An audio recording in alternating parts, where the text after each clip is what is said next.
A'udzubillahi minasyaitonirrajim. Bismillahirrahmanirrahim. Santri, murid, dan para pemirsa, video ini bab yang ke-6. Sungguhlah sangat sulit membuka suatu tabir sejarah yang sangat rumit dan sangat super rumit. Semoga guru diberi kemudahan. Namun disampaikan kembali bagi murid, santri, dan para pemirsa, guru menerangkan sejarah politik atau sejarah kerajaan hanya sebatas gambaran alur bloknya ya. Guru tidak boleh masuk terlalu detail dan memang itu bukan wewenang guru. Aku gurumu hanya diberi hak untuk meluruskan sejarah kehidupan. Disebutlah ilmu selamat, atau orang Jawa leluhur kita menyebutnya itu ilmu selamat. Ilmu selamat sudah dirintis sejak mulai di sini, ini sudah valid ya. Maka guru hanya meluruskan atau menata kehidupan agar selamat di dunia wal akhirah ya. Karena ilmu selamat ini terangkai dari sejarah, terutama yang ada di Pulau Jawa, maka sedikit banyak guru harus memberi edukasi atau memberi gambaran kepada murid, santri, dan para pemirsa. Sesuai dengan apa yang dialami dalam kehidupan bangsa manusia di Jawa, adanya ilmu selamat dipotong, dirusak dengan tim kalian terprovokasi dengan sebutan Wali Songo. Sebelum masa Wali Songo, para santri murid ada sejarah yang sangat sulit. Barangkali nanti ada yang menemukan data sungguh sangat luar biasa karena guru pun tidak boleh masuk terlalu dalam. Satu contoh para pemirsa, sejak sebelum 67 ini ya, sebelum 67 kemungkinan prediksi guru, di wilayah Pulau Jawa, Jawa Tengah itu ada kerajaan yang besar dan itu pun juga tidak satu. Di situ ada raja yang memang kekuasaannya sangat besar ya. Maka guru menyampaikan ini, guru posisinya netral, tidak berpihak kepada siapapun, tidak berpihak pada keluarga kerajaan. Guru pun tidak berpihak kepada guru saya juga. Jadi guru di titik tengah. Di wilayah kerajaan tengah ini ada raja yang sangat memang sakti, mandraguna, karena ya beliau-beliau itu kan dewa. Di dalam peristiwa, informasi yang didapat, si raja ini mempunyai pembantu. Pembantu ini wanita dan yang sangat cantik.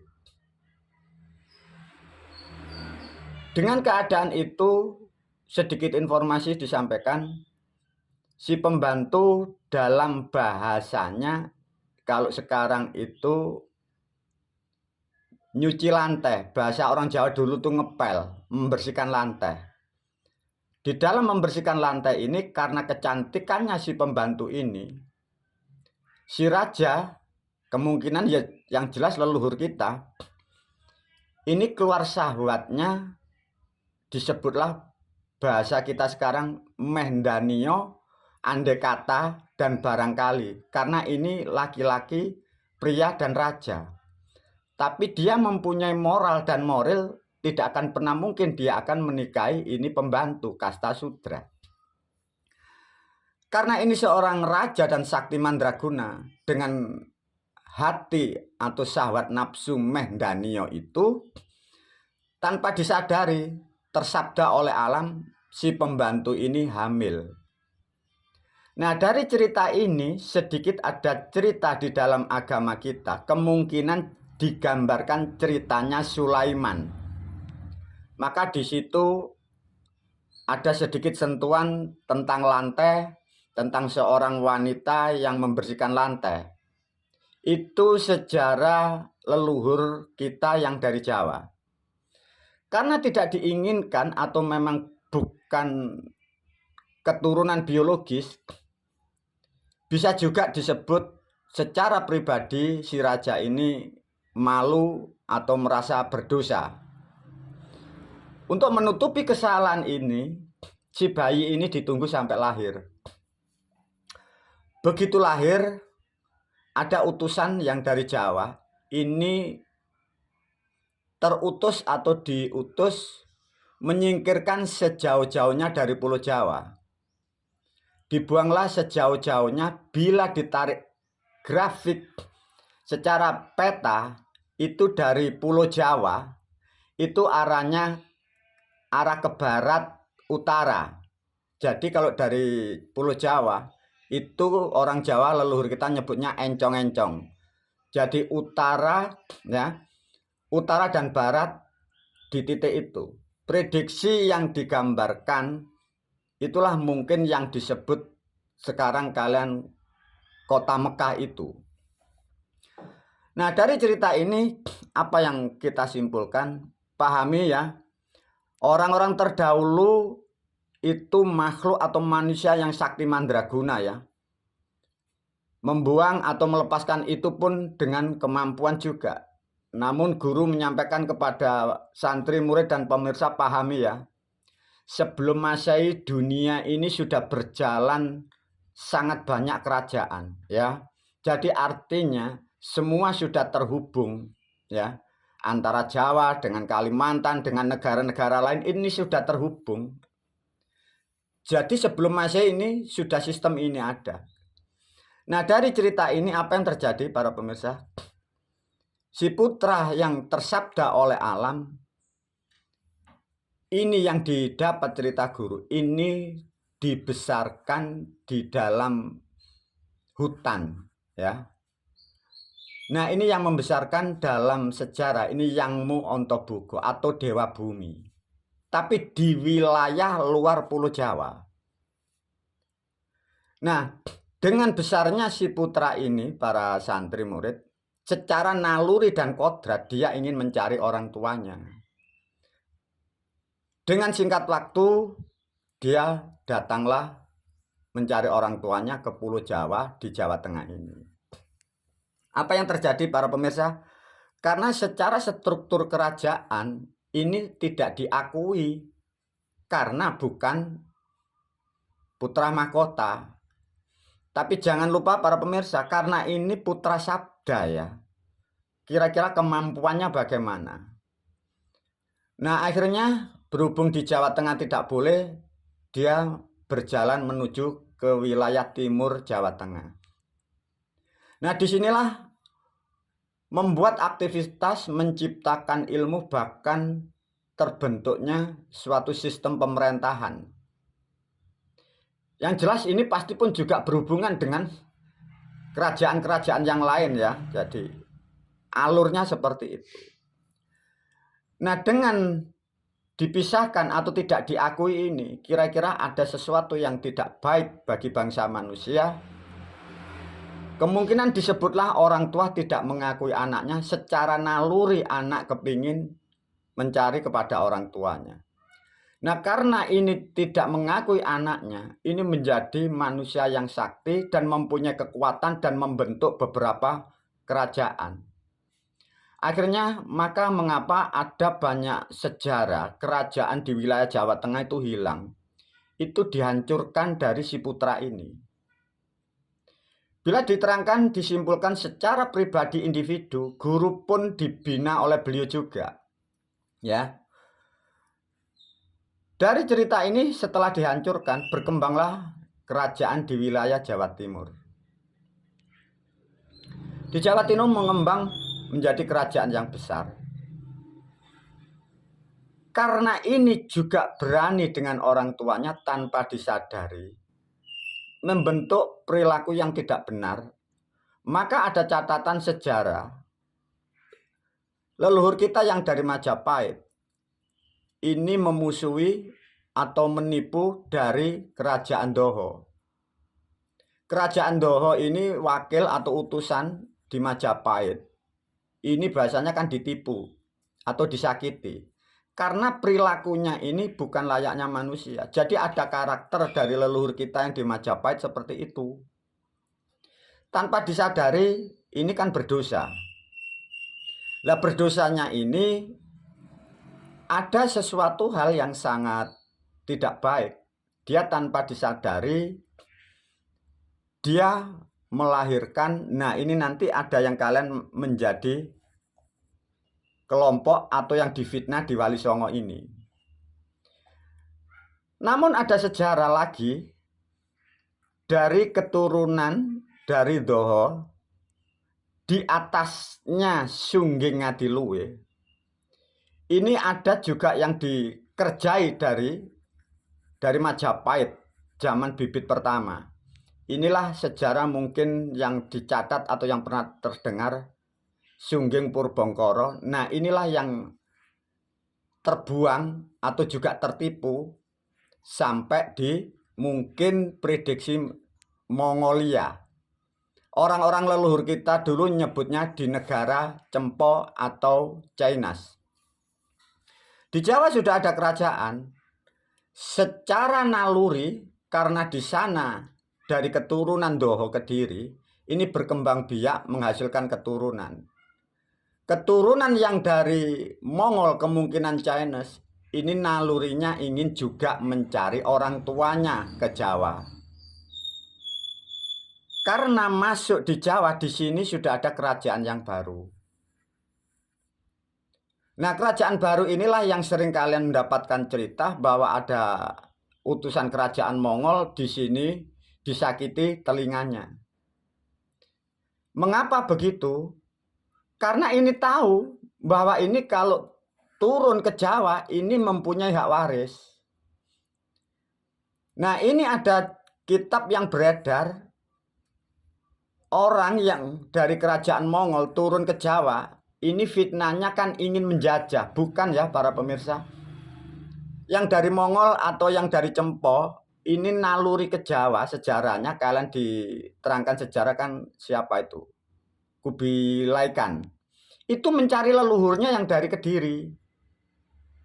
Itu naluri, sama seperti pelaku yang di Majapahit. Dia masuk ke Jawa, nalurinya mencari orang tua.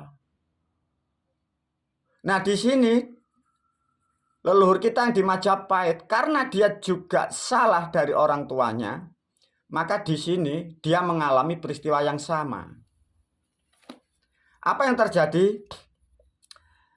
Setelah dari Mongol ini tidak bisa di sini, tidak bisa masuk, maka disinilah tim Mongol atau dari Cempo, kalian nyebutnya dari Chinese, masuklah ke sistem dengan cara politik. Nah, inilah berkelompok memakai nama yang kalian sekarang Wali Songo. Jadi tidak memakai perang, di sini memakai sistem. Sistem yang pertama dimasukkan, maka mengapa di leluhur kita di Majapahit ini ada putri Cina.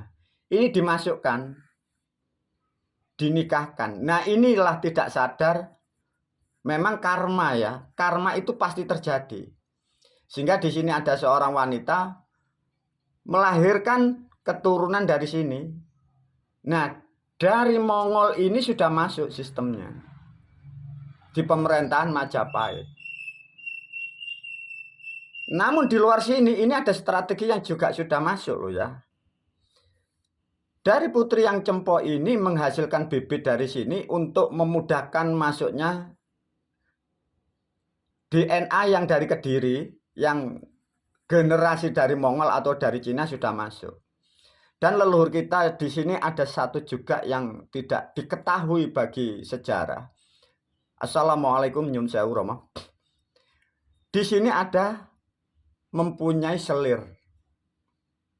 Lah selir ini dalam waktu mengandung 7 bulan, ini dititipkan atau diberikan selir ini kepada wilayah Tuban itu. Nah, dengan usia yang hampir sama setelah lahir ini,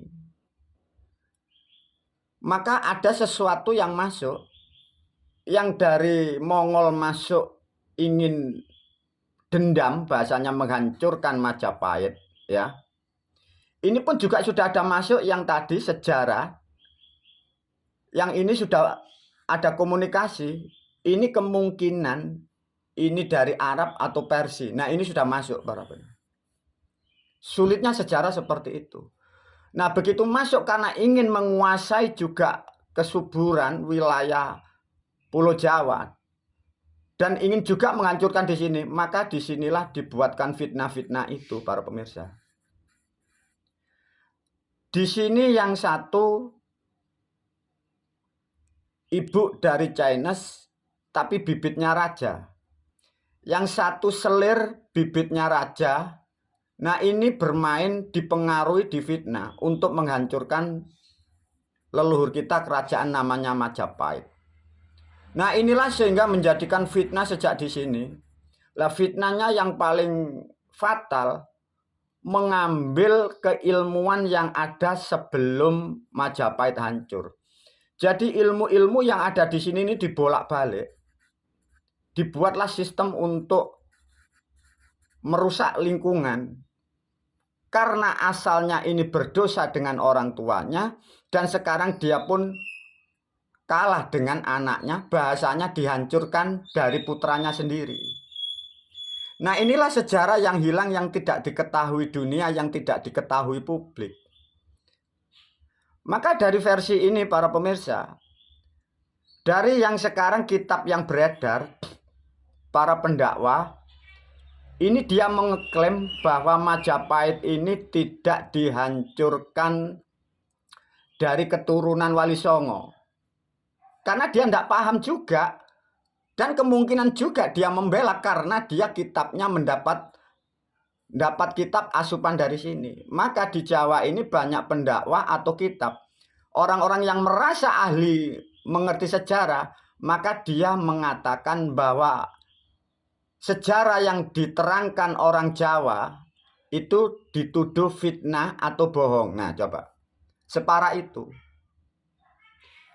Maka sedikit guru menyinggung, kan ada kata itu sekarang kalian nyebut itu Darmo Gandul atau Gatoloco.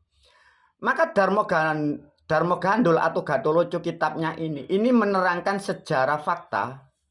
Namun bagi keturunan di sini yang keturunan dari Wali Songo, ini justru juga terbalik, bahwa mengatakan yang Darmo Gandul ini fitnah. Nah, ini sampai sekarang ini terjadi permusuhan ini. Coba, yang benar justru tertuduh dari kitab-kitab dikatakan tidak benar. Karena ini sudah menjadi berkelompok. Dan ini korban orang-orang yang mempercayai kitab ini juga jutaan. Nah, coba, sesulitnya seperti ini. Nah, inilah sedikit para pemirsa, murid dan santri, rumitnya sejarah leluhur kita yang di Jawa. Namun yang kita dapat, yang kita harus menganalisa, maka guru menyampaikan, kita tidak akan pernah mau tahu dengan detail sejarah. Yang penting kita sebagai manusia, bagaimana kita untuk mendapatkan kebenaran sehingga kehidupan kita lebih damai, lebih tentram. Solusinya satu, kita harus masuk ke ranah di sini. Karena agama palsu, agama fitnah yang untuk menghancurkan sistem Majapahit ini bahasa-bahasa atau keilmuan mengambil dari Jawa sini. Nah, setelah berhasilnya dari kelompok dan golongan ini, maka disusunlah kerajaan Demak ini. Nah, sistem kerajaan Demak ini mengambil bahasa-bahasa dari Jawa. Satu contoh Hijriah. Kalendernya ini mengambil digubah, maunya untuk mendirikan kerajaan Demak. Maka mengapa agama Islam ini cenderung dengan sebutan negara atau khilafah? Karena program awalnya ingin mendirikan kerajaan Demak, karena gagal, karena kitabnya mencuri, pelakunya ini orang-orang yang dalam kesesatan, orang-orang dalam angkara murka. Satu yang keturunan dari beliau, dari yang Majapahit, ini yang dari selir tadi, ini terfitnah dari luar karena dijanjikan jadi raja, tapi kerajaan Islam ini. Jadi ada dua sosok yang pokok, ya, yang satu dari Cempo, yang satu dari selir. Karena ini kedua-duanya selir tidak akan pernah bisa jadi raja, maka dari pihak yang dari Mongol ini memberikan janji, yang dari Arab atau Persia juga memberikan janji. Kalau mampu menghancurkan kerajaan orang tuamu, menghancurkan Majapahit, kalian akan diangkat menjadi raja. Tapi tidak raja seperti di Jawa, tapi disebutlah kerajaan Islam ini. Nah, ini mulai bermain. Kalau catatan sejarah mungkin kalian nyebutnya itu Raden Patah, dengan dia Raden Said. Karena ini sudah di sini lama, maka dia tahu ilmu Jawa, ilmu Islam yang di Aboge tahu. Lah ini berkolaborasi para pemirsa. Ini dibulak jadi fitnah terus sampai satu contoh tentang puasa Ramadan. Itu kan bahasa Jawa untuk membuat sistem sebenarnya. Nah, serumit ini para pemirsa. Maka kembali lagi guru hanya menyelamatkan para murid dan santri kehidupanmu agar lurus sesuai dengan Islam yang awal disebutlah ilmu selamat. Tapi sedikit informasi bahwa serumit inilah dan yang jadi masalah, kitab yang menghancurkan, kitab yang memfitnah manusia, kitab yang menghancurkan sistem apapun sekarang berjalan kalian tidak tahu. Sehingga korbannya dimanapun negara ditempati dari sistem yang dirancang di Demak, negara itu pasti rusak. Pengikutnya mendapatkan asupan ajaran bohong. Yang menang adalah generasinya ini. Karena sistemnya ini adalah mengambil keuntungan. Lihatlah sistem agama Islam yang beredar. Yang sukses, yang kaya raya, dia yang mampu dari jalur ini. Sehingga rakyat pengikutnya, umatnya semua dihabisin hartanya. Dan ini kalau mengembang di negara manapun, negara itu akan rusak. Karena apa? Dari sistem agama yang diyakini manusia sebagai tuntunan kepada Tuhan atau ilahi Robi, itu tidak ya para pemirsa. Tidak seperti itu. Semoga video yang sangat sulit ini betul-betul menjadi catatan dan menjadi saksi dan bukti akan kembalinya suatu ilmu yang mampu meluruskan terutama yang ada di negara kesatuan Republik Indonesia. Wabillahi taufiq wal hidayah wa ridha wal inayah. Assalamualaikum warahmatullahi wabarakatuh.